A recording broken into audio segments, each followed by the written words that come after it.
Olá pessoal, sejam bem-vindos à nossa aula de publicação de aplicativos e jogos Android feitos na Unity 3D.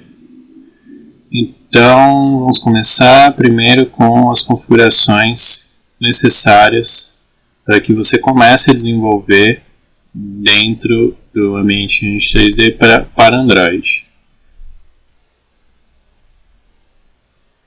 Então, primeiro passo, como podemos ver aqui, quando nós clicamos em Edit, Preferences, External Tools, descendo um pouquinho, podemos ver aqui na parte de Android, dessa janela que foi aberta, três campos que precisam ser preenchidos.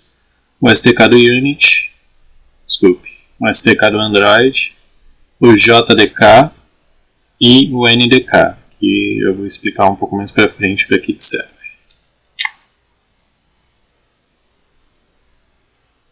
Certo? Então vamos lá.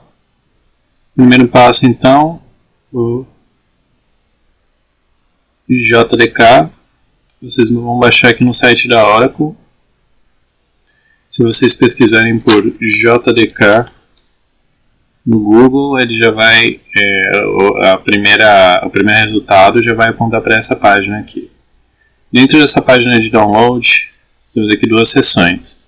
Uma é do JDK em si, e a outra são de alguns exemplos e amostras, né, demos, etc., para vocês baixarem e começarem a desenvolver. Então, o que nós vamos precisar está aqui, nessa seção de cima, e podemos marcar aqui essa caixinha chamada Accept License Agreement, que é apenas uma opção de aceite de termos, né, de uso desse software. E vamos baixar a versão que for apropriada para o sistema operacional de vocês. Se vocês estiverem usando Linux, aqui tem as opções de Linux.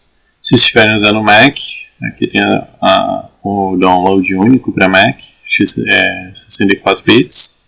E tem as opções de Windows aqui no final. Nós vamos baixar de 64 bits. Então, tendo baixado esse arquivo, vamos passar para o próximo, que é do SDK do Android. Nos últimos tempos, o SDK do Android ele vem acompanhado de algumas ferramentas para desenvolvimento. No caso, o Android Studio. Então, quando vocês baixarem, ele vai configurar não só a pasta onde está o SDK, onde estão os arquivos fonte para você começar a desenvolver, como também uma outra ferramenta que vai servir de IDE, uma espécie de editor. Se você quiser desenvolver em Android mesmo, na linguagem nativa deles, aí você consegue através desse Android Studio. Então, baixando aqui o Android Studio.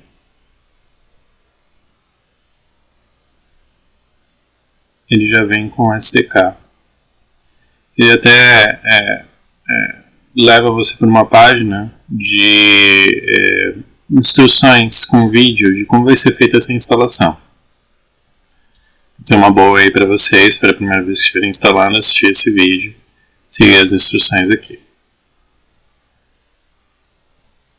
Certo? E a segunda parte é o NDK.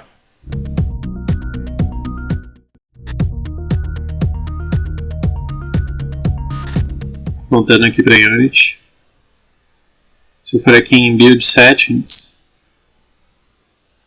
e em Player Settings, eu estou aqui já com um projeto aberto para Android, ele já está aqui setado como plataforma de publicação Android, e aqui em Other Settings, no Player Settings, nós temos uma opção chamada Scripting Backend. O que significa isso? Essa é a plataforma que vai ser usada para fazer a compilação. Então, transformar o código em Unity em código de máquina nativo que vai ser interpretado pelo device em questão.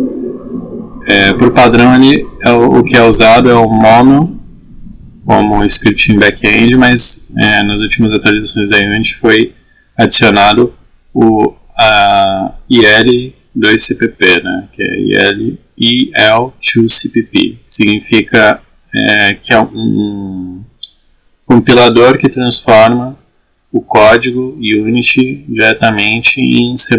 Esse CPP de C++ seria a linguagem de baixo nível, mas bem aceita e mais compatível com todos os sistemas. Para usar esse compilador, que é o IL2CPP, você precisa do Android NDK. Nós vemos aqui na External Tools, o NDK aqui. Caso você não planeje utilizar esse script em back-end, não é necessário baixar o NDK, ele pode ficar vazio aquele campo mesmo. Contudo, é recomendado porque esse IL2CPP ele é muito mais rápido, muito mais performático do que o compilador Mono. Então vocês vão ganhar aí tempo de compilação e em tempo de execução mesmo, o aplicativo fica mais rápido. Então a própria Unity recomenda o IL2CPP, que também vai ser adicionado aos poucos a outras plataformas, além do Android. Vou continuando lá. Se vocês pesquisarem NDK aqui no Google, no site do Google, vocês vão encontrar várias páginas e a primeira delas leva para essa página de boas-vindas e vocês precisam acessar essa área aqui de downloads que te leva aos downloads do NDK. No caso, nós vamos baixar aqui a versão 104 bits. Na verdade, no caso, nós não vamos baixar exatamente essa versão aqui que nós estamos vendo, R14B, porque se vocês repararem bem, pelo menos nessa versão Unity que eu estou usando, é 5.6.2, aqui no Preference, External Tools. Nessa caixinha aqui embaixo tem um aviso sobre o IL2CPP, falando sobre o NDK, dizendo que o Unity ele requer a instalação do Android NDK R10Z. Essa é a versão que é necessário ser instalada. Ele tem até um botão aqui do lado de download para cada um desses SDK. Se vocês preferirem, ao invés de procurar os links pelo Google e tal, vocês podem baixar diretamente por aqui e ele sempre vai atrás da versão que é suportada pelo Unity. Mas se vocês quiserem, no site onde nós estamos olhando aqui a versão do Android NDK, também é possível entrar nesse Revision History e, baixando aqui nas versões anteriores, encontrar a revisão 10Z, que é a que nós precisamos, e baixar diretamente essa versão, que leva a gente para uma revisão de maio de 2015. Então nós vamos baixar a versão 64 bits. Concordar com os termos aqui deles, darem uma lida aqui, e baixar o Android NDK. Ele, diferente de outros SDKs, ele vem baixado apenas como um zip. Então vocês vão precisar extrair essa pasta e jogar em algum lugar que seja fácil de encontrar depois. Eu normalmente jogo na mesma pasta onde eu instalo o Android SDK. O processo de instalação desses pacotes ele é bem padrão. Você pressiona Next, Next, Finish, instala e depois tudo que você precisa fazer é apontar para as pastas onde foram instalados essas ferramentas, né, que você baixou para poder terminar a sua configuração aqui. Então, Android SDK instalei aqui no volume D, Android SDK é essa pasta que tem essa pasta aqui, Platform Tools, que na verdade é isso que o Unity vai utilizar de todo o SDK aqui do Android, é o que está dentro dessa pasta Platform Tools. Então, se você apontou para uma pasta que tem essa estrutura aqui que vocês estão vendo, então você está selecionando a pasta correta. JDK, normalmente também é instalado no arquivo de programas, Java, JSDK. E essa é a estrutura de pastas que vocês vão encontrar, se estiver correto. E para o Android NDK, instalei no mesmo do Android. Android NDK R10Z. Seleciono e pressiono OK.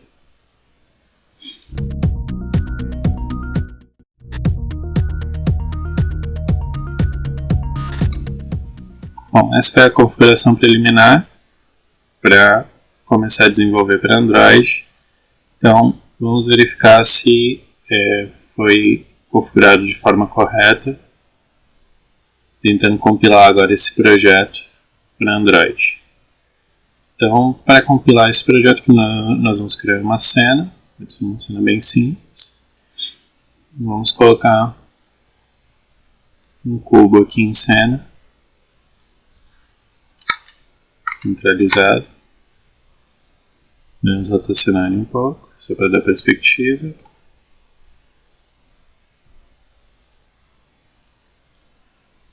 Vamos salvar essa cena como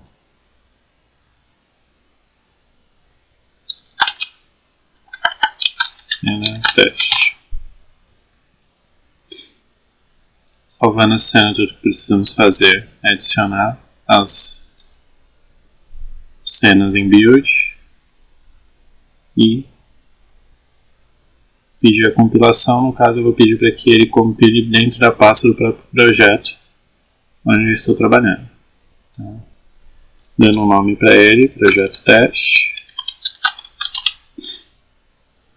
Vamos executar a compilação. Então aqui o Unity vai informando exatamente o que eles estão fazendo.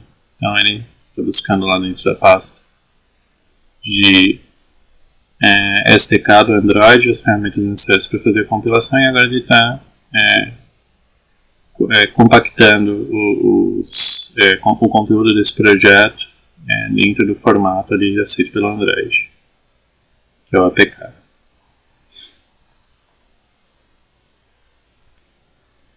Daí nós tivemos aqui um erro que foi apresentado durante a compilação, que ele está dizendo o seguinte: por favor, configure o Bundle Identifier no Player Settings. E ele dá aqui para você uma fórmula de como configurar esse Bundle Identifier. Vamos olhar então do que se trata. Primeira coisa, quando você abre um projeto novo dentro do Unity, ele já preenche alguns campos para você, como por exemplo o nome da companhia, que seria o nome da empresa que está fazendo esse jogo. Então eu vou colocar aqui meu nome, e o nome do produto, que seria o nome desse projeto, desse jogo. Eu vou colocar aqui projeto teste Android. Esses dois campos, eles estão intimamente ligados com o package name, que seria a variável que o Unity, o compilador Unity, reclamou agora que não está preenchida corretamente. Por quê? Ele identificou que ela está preenchida da maneira padrão, como já vem, que é esse com.company.productName. No caso, aqui isso que está escrito é apenas a fórmula que você deve seguir. Então, sempre iniciado por com, ponto, o nome da empresa, ponto, o nome do produto. E esse texto aqui, no caso, ele vai ser o identificador do seu produto, do seu jogo, do seu aplicativo dentro da loja do Google Play. Se vocês repararem, se vocês entrarem no Google Play através do browser do seu computador, ao invés de entrar direto pelo seu device, vão ver que no próprio URL do produto, do aplicativo, vai estar uma linha parecida com essa escrita. E às vezes também quando vocês entram nas configurações do aplicativo dentro do próprio aparelho, essa identificação às vezes aparece lá nas propriedades para identificar o seu aplicativo. Então, fora o nome dele, que pode ser que não seja um nome único, também existe essa linha que ela sempre vai ser única. Dificilmente você vai encontrar dois aplicativos com essa mesma linha. No caso, como é a mesma fórmula de um URL de website, só que inversamente, né? O com vem primeiro, depois a gente tem o nome da empresa e o nome do produto. Você pode adicionar aqui na frente também a identificação do seu país. Então, no caso aqui, br.com.company.productname. Como aqui em cima eu já determinei que o nome da companhia é Thiago e o nome do produto é Projeto Teste Android, eu posso só copiar e colocar na mesma estrutura que eles pedem aqui que você coloque. O resto das configurações nós vamos dar uma olhada mais para frente, mas por enquanto é isso que nós precisamos para fazer a compilação funcionar.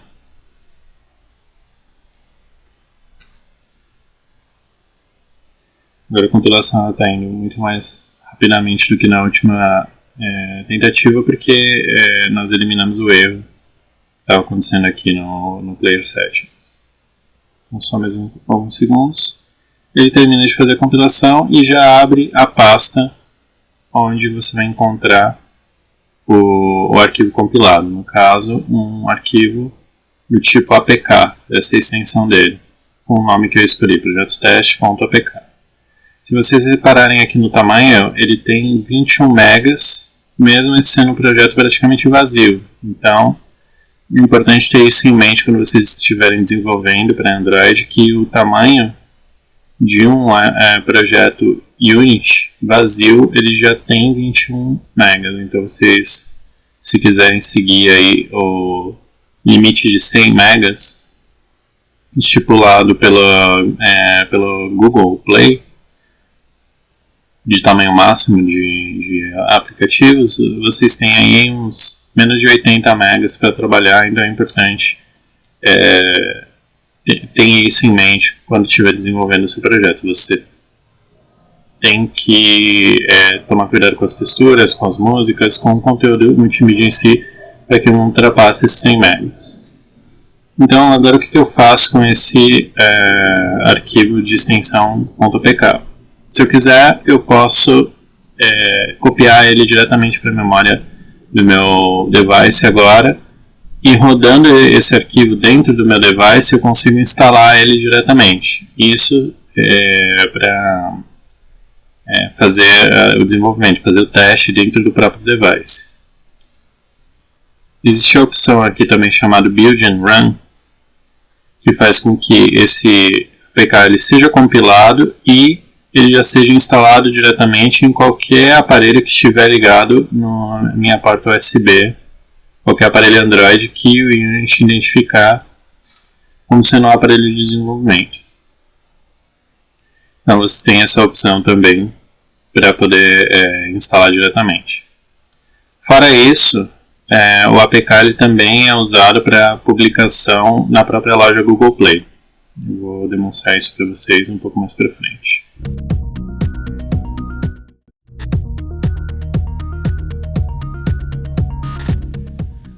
Vamos continuar olhando aqui as configurações do Player Settings.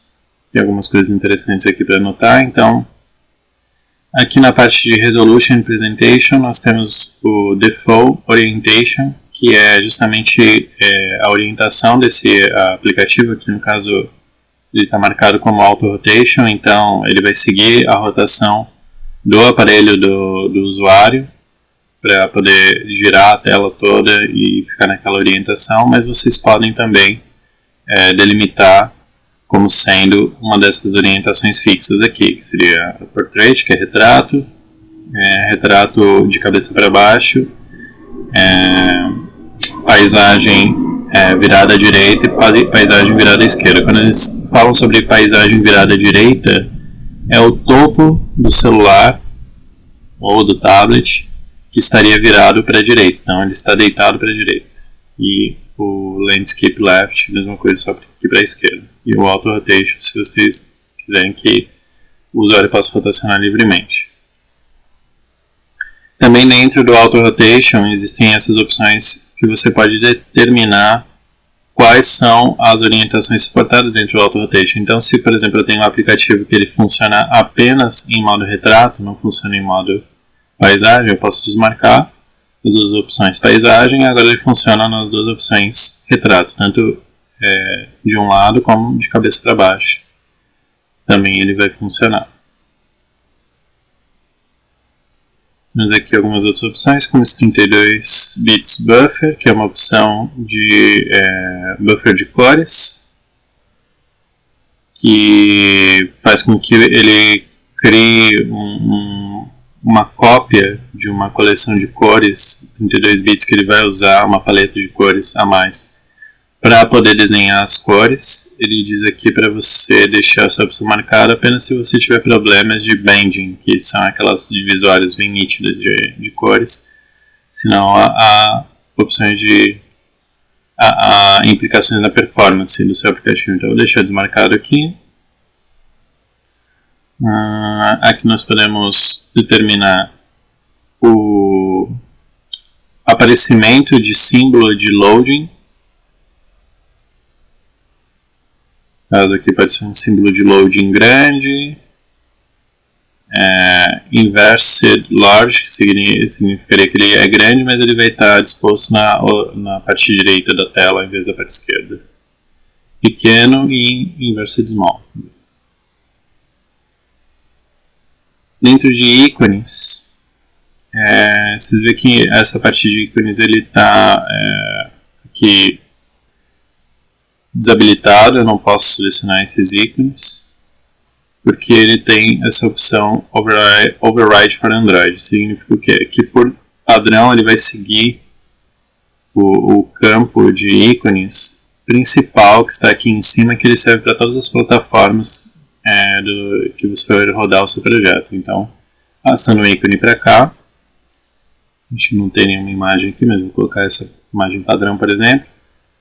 Vocês veem que ele já distribui esses ícones todos no tamanho correto para todas as opções, de 192% 92, 144% 44 e assim por diante. Contudo, se eu quiser, eu posso marcar essa opção Override for Android e determinar manualmente quais são os ícones que ele vai usar em cada uma das resoluções. Dentro de Splash Screen, eu posso configurar aqui a exibição de Splash Screen da Unity ou não, bem como os logos que eu vou querer mostrar no início da inicialização desse aplicativo Unity, né? Então aqui eu posso selecionar a opção de Preview. Aqui. Ele vai mostrar para mim como vai ser essa sequência de abertura do meu aplicativo. Dando algumas opções aqui, ele faz transição de claro para escuro, o tipo de animação.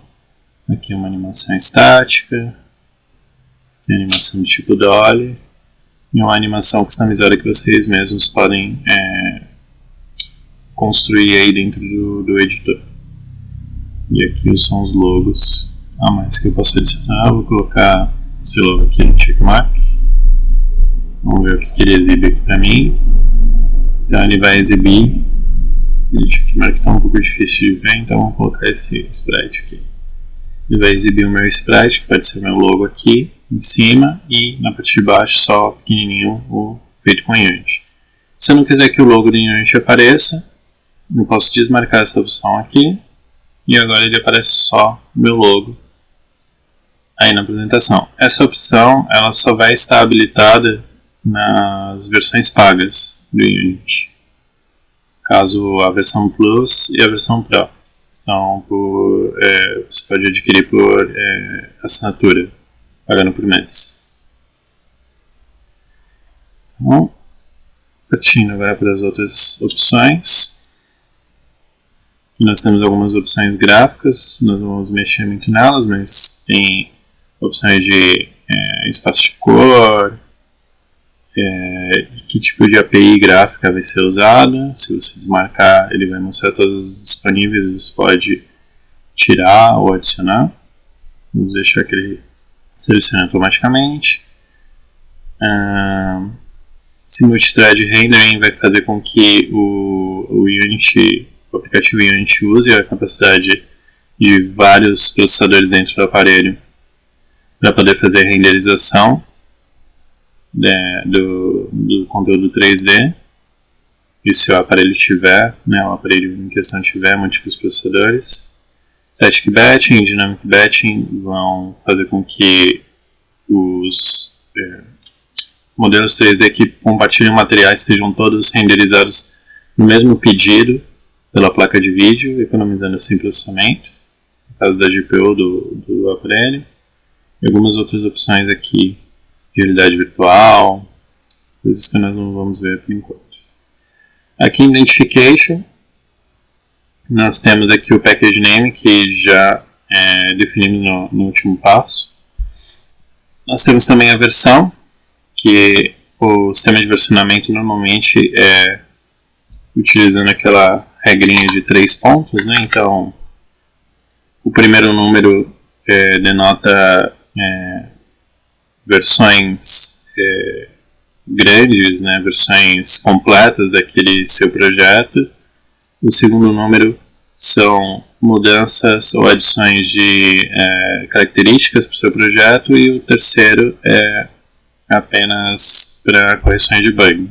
Então, no caso, se eu vou aqui corrigir um bug que está acontecendo no meu programa, eu adiciono aqui 1 e daí fica 1.0.1 a versão do meu projeto.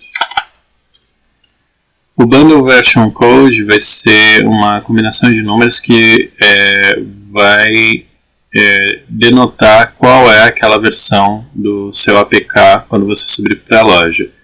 Se vocês subirem para a loja agora um APK com esse Bundle Version Code que está aqui como 1, e eu tentar subir uma atualização dele, por exemplo, só mudando aqui 1.0.1, e o Bundle Version Code estiver o mesmo, ele não vai deixar, ele vai reclamar na hora que eu subir esse APK para a loja do Google. Então é importante mudar isso aqui também. Por exemplo, agora é a versão 2, a versão 3, ou uma combinação de números que vocês determinarem aí. Esse Minimum API Level denota qual vai ser a versão mínima do API do Android que vai ser suportado pelo seu projeto. Normalmente vocês podem deixar a versão mínima suportada pelo Unity, porque tudo dentro do Unity ele é configurado para funcionar com essa versão mínima. Porém, alguns plugins, alguns produtos externos que podem ser adicionados em Unity, pode ser que eles requiram uma versão de API um pouco mais atualizada. Então aqui vocês podem modificar isso. Target API Level é a mesma coisa, só que ele funciona um pouco diferente. Então, mesmo com o aparelho que esteja funcionando com Android 7.1 Nougat, ele tem dentro dele ainda o código legado das versões anteriores do Android. Então pode ser que você determine que o Unity ele vai usar essa versão de código legado dentro do aparelho, ao invés do código mais atualizado. São raros os casos em que você vai precisar utilizar isso. Aqui em configuração a gente tem o script backend, que nós já determinamos a última vez. Vamos mudar aqui para IL to CPP e já testar a compilação disso no nosso próximo passo. O API Compatibility Level. Isso aqui, como o Unity trabalha com C#, né, como uma das suas linguagens de programação, algumas opções de classes e domínios em bibliotecas elas estão disponíveis numa versão do .NET e algumas não estão, que no caso seria esse subset aqui, que é uma versão um pouco mais light, um pouco mais reduzida dessa biblioteca do .NET, que vai beneficiar em tamanho, o tamanho do seu aplicativo, mas em compensação você perde o acesso a essas bibliotecas. Então, caso alguma opção não esteja funcionando, alguma biblioteca, alguma chamada .NET, você pode usar a versão .NET 2.0 normal, ao invés do subset. Aqui a opção de outsourcing, então você pode determinar que quando você reproduzir o seu aplicativo, no caso do seu jogo, dentro do aparelho, ele vai, se estiver tocando uma música, alguma outra fonte de som dentro do aparelho, ele vai deixar mudo essas fontes de som, vai ficar só o som do seu jogo. Essas estatísticas de hardware é uma opção para login, então caso você precise de estatísticas de como quanto tempo leva para cada uma das operações dentro do seu aplicativo rodarem dentro de um aparelho específico com hardware específico, você pode marcar essa opção de estatística de hardware, coletar esse arquivo de estatísticas depois do próprio aparelho para fazer as melhorias necessárias. Esse device filter aqui permite que você selecione qual vai ser o chipset suportado pelo seu aplicativo. Nos últimos anos, além do ARM V7, os chipsets x86 da Intel, eles também começaram a ser utilizados para fazer aparelhos Android, celulares, tablets. Então, você pode dar suporte para esse chipset também, marcando aqui a opção FAT, que ele dá compatibilidade para os dois, ou especificamente ARM V7 ou x86, escolhendo uma dessas opções. Como a FAT bem diz, isso faz com que seu aplicativo ele fique um pouco maior, né, se você marcar essa opção, porque ele tem que incluir uma série de bibliotecas dentro do APK que não seria necessário se fosse só para uma plataforma, por exemplo. Os padrões de mercado, hoje em dia, é melhor manter a compatibilidade para os dois, porque você não sabe qual device o usuário pode estar usando. Pode ser que ele precise da compatibilidade com o x86, por exemplo. Aqui a localização de instalação. Você pode determinar onde que vai ser instalado os arquivos do seu jogo. Então, no caso, se você está trabalhando com um jogo aí com muitos dados, né, bastante extenso em questão de gráficos, texturas, sons, etc., ou se você vai fazer download desses assets depois que o aplicativo já está instalado, você vai direcionar para algum servidor, alguma coisa que vai baixar o resto dos assets gráficos, é preferível que você selecione aqui para instalar na memória externa do aparelho, que normalmente a memória interna dos aparelhos é bastante limitada. Aqui você pode escolher qual é a opção ou deixar automático, que vai ser as próprias configurações do aparelho do usuário que vão determinar onde vai ser instalado ou não. Acesso à internet, se o seu aplicativo requer ou não, isso vai mostrar uma caixinha de autorização de acesso à internet quando o seu usuário for instalar pela primeira vez o aplicativo na Google Play.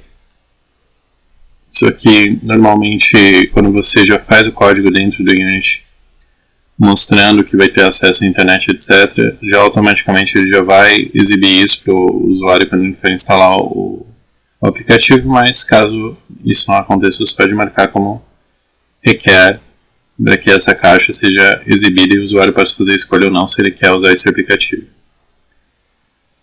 Permissão de leitura, não, permissão de escrita. No caso, se o seu aplicativo ele salva algum tipo de arquivo, pode ser necessário dizer aqui qual a permissão de acesso que ele tem para escrever arquivos, modificar arquivos. As opções mais novas de segurança de dados dentro do Android requerem que você informe esse tipo de permissão de acesso, por exemplo, para você escrever coisas dentro do SD card do usuário, dentro do cartão de memória. Então aqui vocês podem marcar essa opção caso necessário. Aqui algumas opções de compatibilidade com Android TV. Android Game faz com que o seu aplicativo seja marcado como um jogo dentro da Google Play. Isso vai fazer com que ele fique numa categoria à parte. E se ele funciona com algum tipo de controle, algum tipo de joystick. Aqui se ele funciona com D-pad, se ele suporta um controle ou se ele requer um controle para ser usado. Isso também vai fazer com que ele seja classificado de uma forma diferente dentro da loja. Aqui tem algumas opções de otimização, não precisamos ver isso agora. E por último, as opções de publicação. Então, quando for necessário compilar o seu aplicativo para publicação na loja, algumas coisas mudam. Como vocês podem ver aqui no Publish Settings, ele tem alguns campos aqui para preencher, e no caso nós já compilamos o APK sem preencher essas opções. Elas estão como vieram de fábrica quando nós criamos esse projeto aqui novo. Então você vê aqui que esse campo KeyStore ele está vazio, então nós não selecionamos esse arquivo que ele está pedindo aqui, e dentro desse campo Key nós não temos também uma key criada para esse projeto. Isso significa que aquele APK que nós criamos, que nós compilamos, ele serve apenas para debugging. É o que está marcado aqui, ou seja, ele só pode ser instalado no seu device diretamente por um dos métodos que eu mencionei antes, ou copiando o APK para dentro do device e instalando ele lá dentro, ou usando o build and run. Aqui essa é a opção.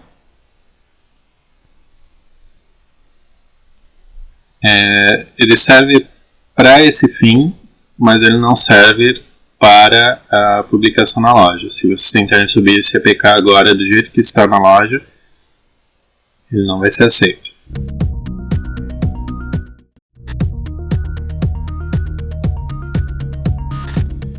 Antes de prosseguirmos com a configuração desses arquivos, então,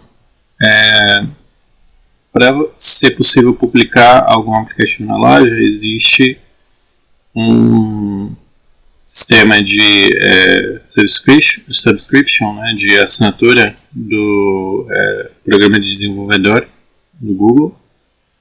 $25 por ano. Você paga no cartão de crédito. Depois que você aceitar e fizer esse contrato de desenvolvedor, pagar a taxa, etc., aí sim você vai ter uma conta de desenvolvedor onde você vai poder publicar os seus aplicativos diretamente na loja. Certo. Tendo sido visto isso, o próximo passo é criar esse arquivo chamado KeyStore, que ele é um arquivo que contém informações do seu aplicativo e ele é gerado usando uma criptografia com um método específico desenvolvido pelo Google.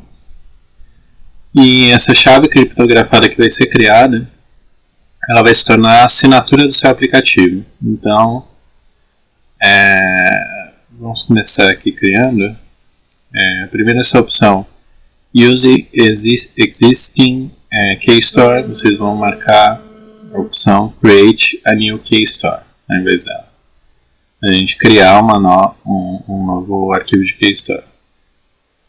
Marcando essa opção, clicando na opção Browse,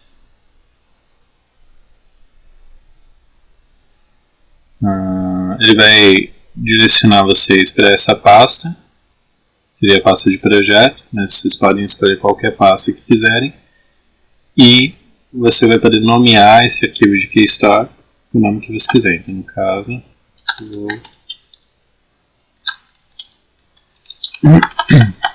nomear como minha Keystore. Salvando esse arquivo, automaticamente esse caminho aqui do Browse Keystore ele vai ser preenchido com o endereço de onde esse arquivo foi salvo. Agora nessa criação de arquivo que nós fizemos. Eu posso marcar agora esse Use Existing Keystore. Sim, parece que ele não terminou a criação. Então, voltando lá.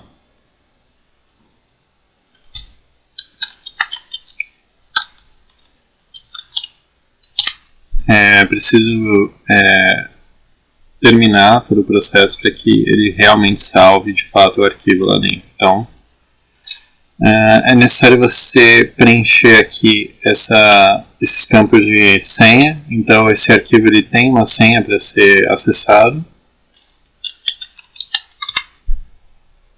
Preencher aqui nos dois campos a mesma senha. E o último passo é criar uma key dentro dessa Keystore, que seria justamente essa assinatura do aplicativo com as informações dele. Então, aqui nesse campo Areas, ao selecionar esse drop-down, aparece a opção Create a New Key. Selecionando essa opção Create a New Key, ele vai abrir essa nova janela com algumas informações necessárias para serem preenchidas. Então, o Areas seria, por exemplo, o nome do projeto, a senha que vai ser usada para essa aqui. Lembrando, essa senha ela é separada dessa senha do arquivo Keystore. Então, existe uma senha para o arquivo Keystore, existe uma senha para key dentro desse arquivo Keystore. Se vocês quiserem, vocês podem usar a mesma para os dois. Depende aí das diretrizes de segurança que vocês tiverem pessoalmente na empresa de vocês. Mas é recomendado que se use a mesma, porque caso essa senha seja perdida ou esse arquivo seja apagado, corrompido, de qualquer forma você perca acesso a esse arquivo, não será mais possível atualizar esse aplicativo dentro da loja. Ele se torna um aplicativo órfão, como é dito pelos desenvolvedores Android. Ou seja, para subir uma nova versão desse aplicativo vai ser necessário subi-lo como um aplicativo novo, com novo nome, novo link, e as pessoas não vão receber a notificação de atualização automaticamente por conta disso. Então é muito perigoso. Esse arquivo que nós estamos criando aqui, esse Keystore, ele precisa ser guardado com muito cuidado, de preferência cópias de backup. De preferência, né, ter várias cópias de backup. E a senha também ela precisa ter uma forma de você relembrar essa senha, ela está guardada em algum lugar, etc. Porque é muito importante para que você não perca, né, o seu aplicativo que está publicado na loja. Por último, aqui a gente tem, depois da senha do sua key, a validade dessa assinatura em anos. Aqui no caso eles colocam 50 anos, né, o valor máximo. Acredito que durante esse tempo, né, novas versões do aplicativo vão ser publicadas e não vai ultrapassar isso. Então vocês podem deixar do jeito que está. Primeiro e último nome, no caso do autor desse aqui, aqui meu nome, unidade organizacional, e se vocês estiverem trabalhando dentro de uma empresa, por exemplo, pode ser a área de development, desenvolvimento. Organização aqui, Thiago, o nome da companhia, já automaticamente preencheu. Cidade ou localidade, vou colocar aqui São Paulo. Estado ou província, SP. E o código do país, BR. Tendo preenchido todos os campos, agora você pode criar essa nova chave. Ao apertar esse botão de criar uma nova chave, aí sim, de fato, o arquivo foi criado. Se vocês seguirem aqui o caminho do seu projeto, vocês vão ver o arquivo KStore aqui. E agora, nesse momento, que seria interessante fazer uma cópia aí de segurança desse arquivo e guardar para depois. Então, por exemplo, eu vou copiar aqui para a minha pasta meus documentos como segurança, para que caso aconteça alguma coisa com esse arquivo, eu possa atualizar o meu aplicativo na Google Play. Não fique perdido. Então, vamos agora fazer uma compilação como se fosse para publicar na loja. Então, eu tenho aqui já a caixinha Using Existing KStore marcada. Temos já o arquivo selecionado aqui no KStore. Eu posso dar um browse agora e selecionar esse KStore novamente. E eu tenho aqui a senha para acesso a esse arquivo. E por último eu vou selecionar a key que eu criei dentro desse arquivo de KStore. No caso, você pode criar mais do que uma key dentro de uma KStore. Você pode ter uma KStore comum para vários projetos. Não é necessário, você pode criar um para cada um, ficar um pouco mais organizado dessa forma. Não ficam vários projetos dependentes de um único arquivo. Pode ser perigoso. Então eu selecionei agora a KStore que eu já criei, esse projeto teste Android. Vou preencher a senha que eu havia escolhido antes. Essa opção Split Application Binary permite que, se o seu projeto total como APK estiver ultrapassando 100 megas, no tamanho máximo pedido pela Google Play, marcando essa opção, os arquivos excedentes vão ser transformados em arquivos do tipo OBB, que são arquivos de extensão, que podem ser instalados após a instalação do aplicativo principal diretamente pela Google Play. Então é como se você dividisse em vários arquivos menores o seu produto. No caso ele fala maior do que 50 megas. No caso não é 100 megas, é 50 megas. 100 megas, se não me engano, agora é o limite máximo dos aplicativos da Apple, né, da Apple Store. Então, no caso para a Google Play continua a 150 megas. Nós não precisamos fazer isso porque o nosso aplicativo só tem 20 megas. Então agora vamos fazer o build.